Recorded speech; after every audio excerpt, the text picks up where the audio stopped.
એટલે કઈક મા બાપના તો પ્રશ્ન આજના યુગના અને હાલના પ્રશ્ન અત્યારે બેઠા છે ને એવા કેટલાના પ્રશ્ન છે કે માં અમારા દીકરો અમારું કયું માનતો નહીં, શક નહીં.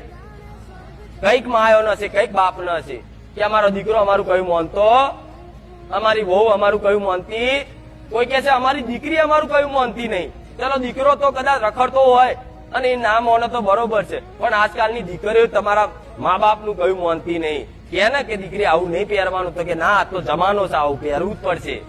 બાપને તે કદાચ દબડાઈ જાય, માને દબડાઈ જાય, માનું બાપનું કોઈનું ના ચલાવે, અને ચલાવે ને અને કદાચ પરાણે કે ને શિક્ષા આલવાનું કરે તો ધમકી આલક હું આત્મહત્યા કરી લઈશ, કહેશે કે નહીં. એટલે તમે લાચાર થઈ જાઓ, લાચાર થઈ જાઓ એટલે શું કરો, એ તમારી મરજી, ઈચ્છા પૂરી ના થતી હોય એટલે તમે મંદિરો પેલા જાઓ. કોઈ કે દ્વારકા જવાથી સારું થઈ જાય, કૃષ્ણ ભગવાનના ધજા ચડાવવાથી સારું થઈ જાય, એટલે